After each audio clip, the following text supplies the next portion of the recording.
5ই আগস্টে আমরা যে ভুলটা করেছি আগামী দিনে আমরা সেই ভুলটা আর করতে চাই না। বিএনপি এই রাজপথ মোকাবেলা করতে পারবে না ইনশাআল্লাহ।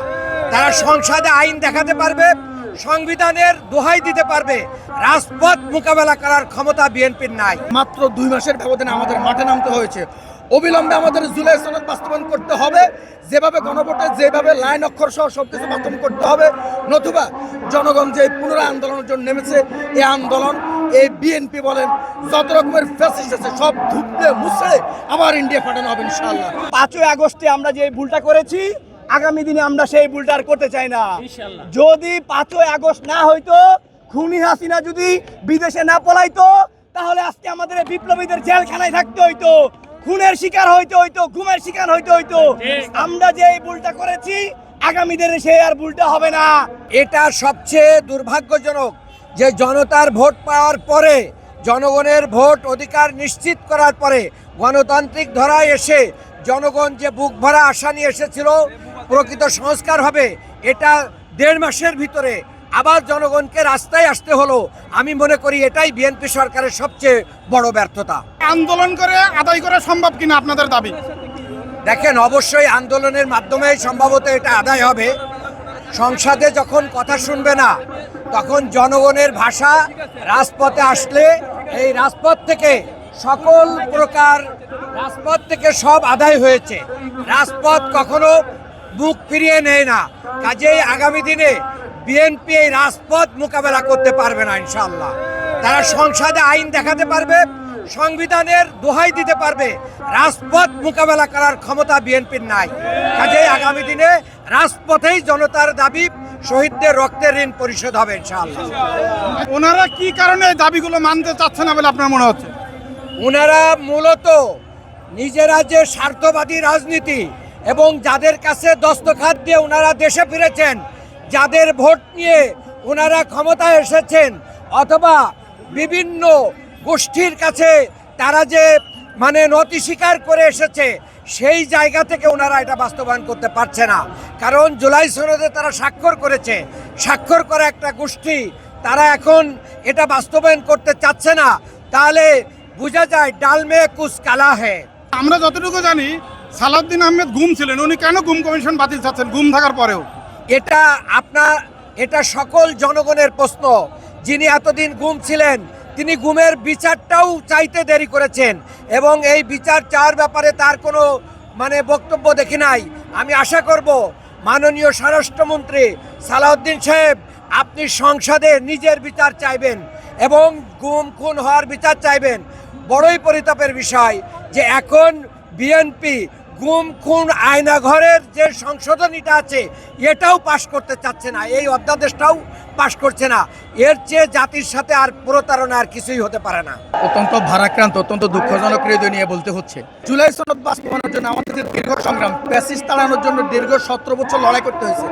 এরপরে যখন প্যাসিস্ট চলে গেছে, যাওয়ার পরে একটা ঐক্যমত্য সরকারের মধ্যে আলোচনার মাধ্যমে একটি জুলাই সনদ বাস্তবায়নের জন্য, নতুন একটা সনদের জন্য, এটার জন্য হ্যাঁ এবং না ভোট হয়েছে।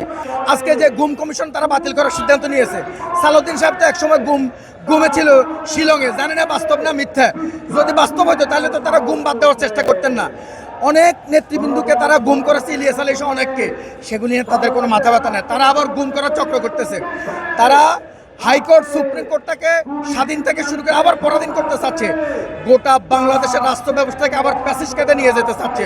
সুতরাং আজকে মাত্র 2 মাসের ব্যবধানে আমাদের মাঠে নামতে হয়েছে।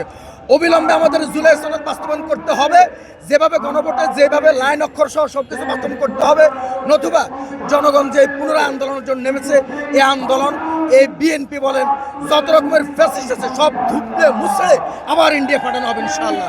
আমরা জুলাই যোদ্ধারা এই ধরনের জালিমকে এই বাংলাদেশের কোনো ক্ষমতার মসনদে দেখতে চাই না এবং থাকতে দেব না ইনশাআল্লাহ। আমরা স্পষ্ট যেটা বলতে চাই, বাংলাদেশে 5ই আগস্টে আমরা যে ভুলটা করেছি আগামী দিনে আমরা সেই ভুলটা আর করতে চাই না। যদি 5ই আগস্ট না হইতো, খুনি হাসিনা যদি বিদেশে না পলাইতো, তাহলে আজকে আমাদের বিপ্লবীদের জেলখানায় থাকতে হইতো, খুনের শিকার হইতে হইতো, গুমের শিকার হইতে হইতো। আমরা যে এই ভুলটা করেছি আগামী দিনে সেই আর ভুলটা হবে না। এবার আমরা বিপ্লবের মধ্য দিয়ে যদি নতুন করে এই সরকার ফ্যাসিবাদের লাইনে যদি এগিয়ে যায়, তাহলে বাংলাদেশের মানুষকে নিয়ে আমরা ইনশাল্লাহ আমাদের চূড়ান্ত পর্যায়ে ইনশাল্লাহ দখল করব। একই সাথে আমরা বলি যে তারা কিভাবে এই বাংলাদেশের মানুষের গণভোটকে প্রত্যাখ্যান করে।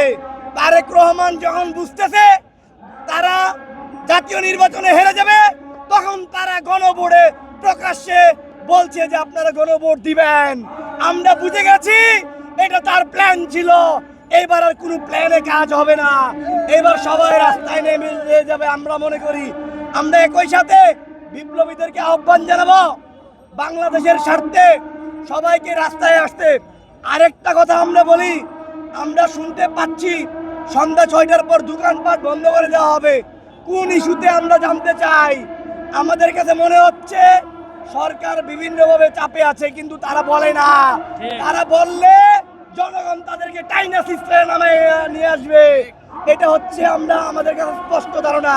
একই সাথে আমরা বলি এমনিতে ভাই দেখেন সন্ধ্যার পরে এই ছিনতাইকারীদের জন্য বেরোয়া যায় না রাস্তায়।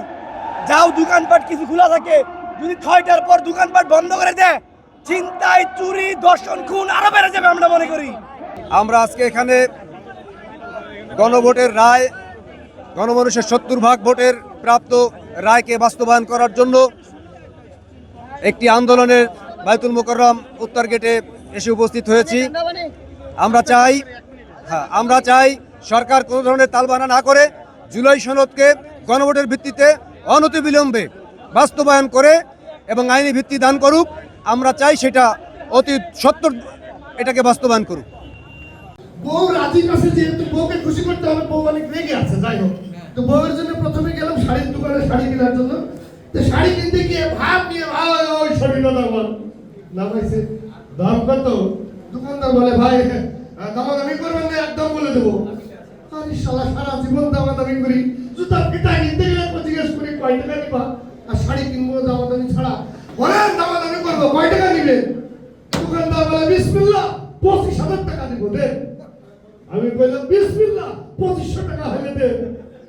ওই টাকা দিয়ে দে ভাই দে। আমি বললাম বলা গিয়ে গেলাম বলতে। বউ তো তারপরে তোমার খুশি হবে কিসের আগে বেচা, মানে এত কম দামে শাড়ি কেন কিনে দিলে ভাই?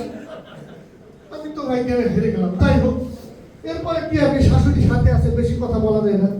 এরপরে বউ বলতেছে আমার মা আমার জন্য জুতা কিনতে হবে। মাকে সবাই গেছি জুতাটার উপরে সাইনবোর্ডে লেখা দোকানের সামনে, জুতা খুলে প্রবেশ করুন। যাই হোক, কোনো মতে জুতা খুলে প্রবেশ করে জুতা কিনে নিয়ে বউ বলছে চলো এবার তোমার প্যান্ট কিনতে হবে। আমি বললাম খবরদার, আপাতত কিনা বন্ধ করে দাও, শ্বশুর শাশুড়ি আছে, যদি লেখা থাকে খুলে প্রবেশ করুন।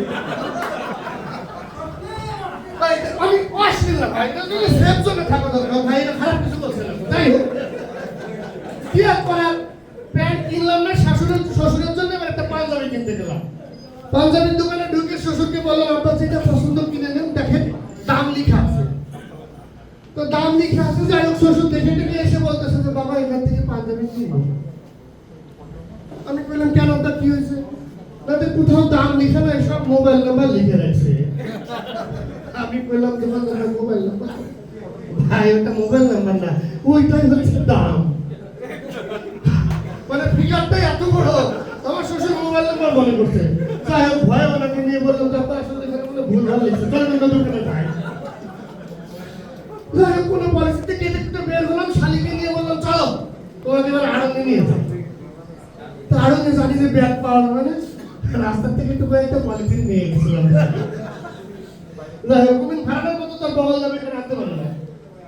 এই হচ্ছে মার্কেটের অবস্থা, শপিং এর অবস্থা আর ঈদের অবস্থা। তবে একটা ভালো কাজ হয়েছে এবার, মানে প্রত্যেক ঈদে আমার এরকম হয় হতো ভাই। এবার হয়েছে কি, ঠিক ঈদের 5 দিন আগে আমার না আকাশ বিকাশ রকেট মানে ব্যাংক অ্যাকাউন্ট সবখানে একই সমস্যা দেখা দিল। মানে আমি কোনো কিছু পাঠাতে চাইলে যাচ্ছে না, আসতেছে। আমি স্ট্যাটাস দিলাম যে ভাই বিশ্বাস করেন আমি চেষ্টা করতেছি, এখন মনে হ্যাক হচ্ছে, কোনোটাই সেন্ড হচ্ছে না, ফরওয়ার্ড হচ্ছে না, এমনকি ক্যাশও তো করতে পারতেছে না। বউ বলছে যে শালাশালিদের কিছু উপহার দেবো, এই বকশিস। আমি বললাম কি করবো, স্যালামি যে দিতে চাচ্ছি কিন্তু পারতেছি না, তো সব হ্যাং করে বসে আছে। এখন ঠিক হয়েছে, ঈদের পরে ঠিক হয়, আমার আগে সমস্যা